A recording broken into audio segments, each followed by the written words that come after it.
Hey guys, I've been meaning to make this video for a little while. Basically I have to thank JD79. Basically he wrote a comment on my channel. Sorry about that, guys. I hate this whole autoplay shit that's on my channel. He wrote about IGN writing an article that's called "The Real Cost of the Used Game Market." And how the publishers and developers of Heavy Rain have estimated that used game sales have an unpaid royalty of 5 to 10 million euros. Not US dollars, euros. And I decided to check out this article. This article, written by Danielle Krupa, this is a British version of IGN, wrote the most absolute piece of shit garbage I have ever read.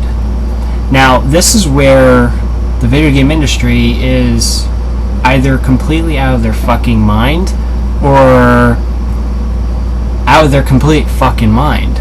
I really cannot comprehend how they're crying foul here. I can't comprehend where they have the fucking balls and decency or the nerve to complain that they are not making enough money, that the used game market is such a killer. Oh my god, how are we going to survive? We need to put something into perspective. And what I like to compare is the video game industry to the movie industry. Now the movie industry, yes, they kind of suck, but they're nowhere near as bad as the video game industry. And here's where we're going to put into perspective. The average big budget video game costs anywhere from $15 million to, let's say, about $50 million to make. Okay? The average movie costs anywhere upwards of over $100 million to anywhere to about $300 million to make. So off the bat, what costs more to make? Does it cost more to make a video game, or does it cost more to make a movie? It costs more to make a movie, okay? So now the movie has far more costs that need to come back to them. They need to sell something, they need to have income to offset that expense. They need to make that back, and they need to make a profit. How much is the average movie ticket of a new release go for? Anywhere from, I would say, $15 to $20. If you go for the 3D stuff, it will cost a little bit more. And if you go to IMAX, it will cost, I would say actually IMAX was about $25, and that was for Harry Potter. How much does the average Blu-ray cost on launch? On release date, the average Blu-ray goes anywhere from $15 to $25. So, here we go. We're going to do, let's just say, worst case scenario. Worst case scenario. You go and you buy an IMAX ticket to Harry Potter 7, or, you saw part 1, and you bought the Blu-ray on launch, and you paid $25. So you paid $25, that's $50. That's still $10 less than buying a brand new PlayStation 3 game. Now, how the fuck does that make sense that something that costs more money to make, they can still make money and charge less for it? I don't know. I don't understand how it works out. I mean, something that's been going on for, definitely over half a century now. Movies have managed to make money without fucking the consumer over. Now, why can't the video game industry do the same? Instead of combating GameStop, the video game industry has done nothing but fuck over the consumer. They basically cry foul and say, hey, you stole from me by buying the game used. Again, the automobile industry doesn't stoop to that level. The movie industry does not stoop to that level. The music industry does not stoop to that level. computer industry. I mean, hey, when was the last time Microsoft knocked on my door and said, how dare you sell your gaming rig to somebody else? Exactly. The video game industry is out of its fucking mind. The video game industry is trying to give everybody the impression that they're hurting. Here's a newsflash for the game industry, which they don't understand. Your games are too fucking expensive. That's why they don't sell. I don't understand how you guys haven't figured this out yet. It's really beyond me. If you guys are so-called market analysts and you guys actually know what the fuck you're doing, you would kind of put two and two together. Oh, that game didn't sell well because it was too fucking expensive. Again, I'm telling you guys as a true gamer, a person who hasn't paid $60 for a game in over a year. I rarely ever pay that much for a game because it's too much. The game is not worth it. Now, back in the day, I would say a good year ago, I used to get stupid comments. I used to get stupid sayings saying, well, but a movie, you only get 2 hours of enjoyment, and a video game, you can get 10, 15, 20, 30, 40 hours of enjoyment. How the fuck does that mean that, where do we say that the amount of hours of enjoyment that you can have determines the price? No. If it costs X amount of dollars to make, you should charge X amount to make it back and then make a profit. The movie industry does it well because, again, I don't even pay $20 for a fucking Blu-ray. I pay about $15. Movie tickets, I pay about $12 for a movie ticket, and I don't watch every fucking movie. And even if you, as I said, watching a movie in the theater and buying it on Blu-ray, it still costs less than buying a fucking game new. It still does. And yet the movie costs 10 times more to make than a fucking video game. And then people say, well, the market dominance, it's not that great. Really? Really? How many fucking people have Wii's in their house? How many people have Xbox 360s in their house? How many people have PS3s in their house?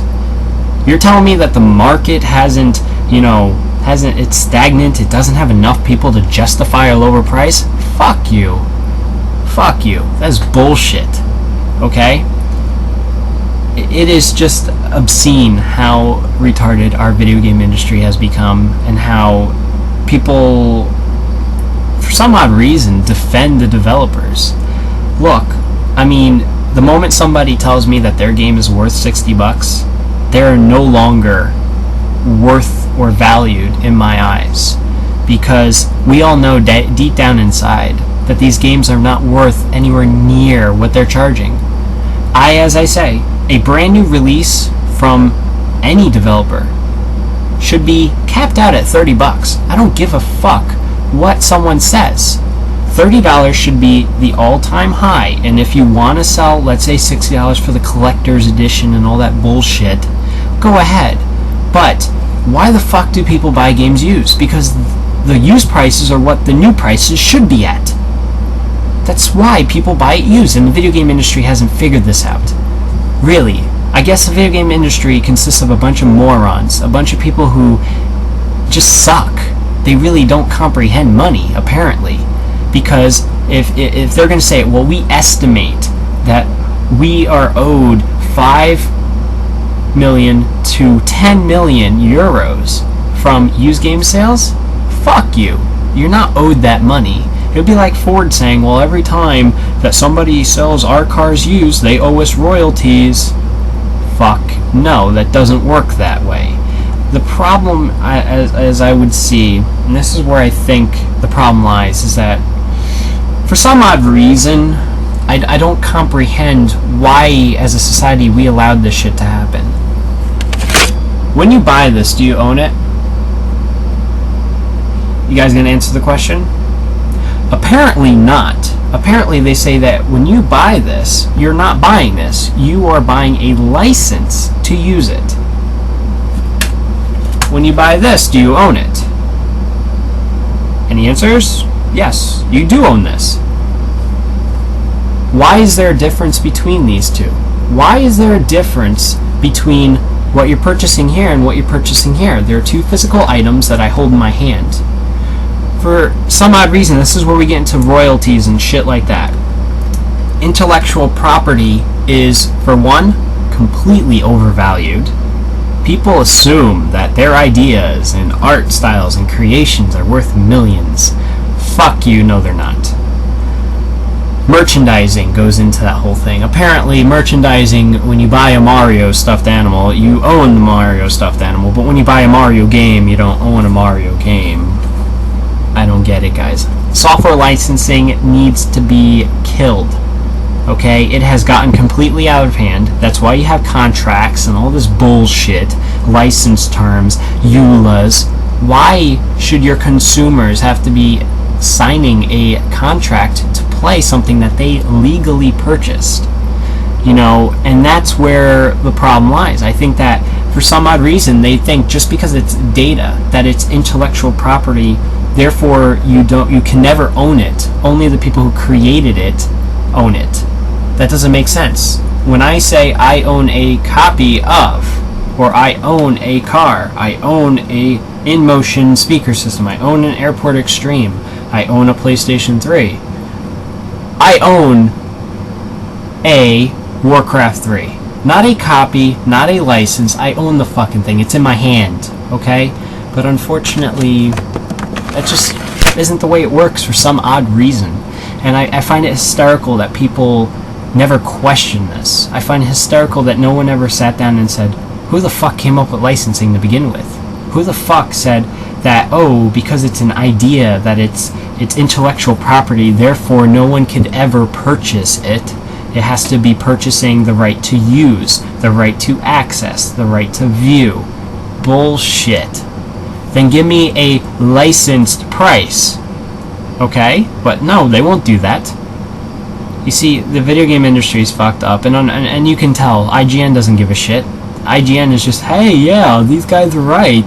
We get paid lots of money to give them good reviews, so we have to say GameStop is shit. I hate GameStop, guys. I know I say it all the time. But I think the video game industry as a whole is no better. If they're going to stoop down to GameStop's level and say, oh, we need to screw our customers, that's not the right way to do it. And I find it, again, I find it really crazy that we say, oh, poor developers, oh, this game was worth $60. I haven't bought a fucking game that I ever thought was worth $60, okay? I haven't bought a single game that I thought was worth $40, because here's a newsflash for the video game industry. An item is only worth what someone is willing to pay. You know, for you to say it's worth $60, I don't think it's worth $60. Do I have it? No, because I say it's not worth $60. And if your sales are slowing down because people are buying it used, that's your consumer base telling you it's not worth $60. So grow up, Activision. Grow up, EA.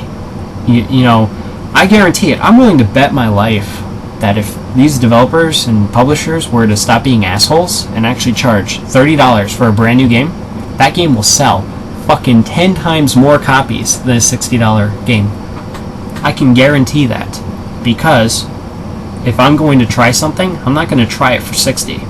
I'll try it for $30. I definitely will try it for $30. $20? Oh, even better.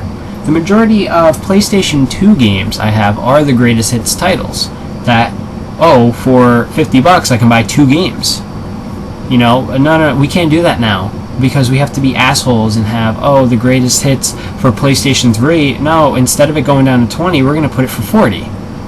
So we're only saving $20, whereas before we used to save $30. You see, the video game industry fucked themselves over. And as a good friend once said, this is a repeat of the comic book industry.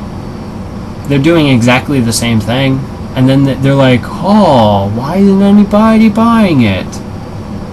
Because it's fucking overpriced. Take care, guys. Look out for future content.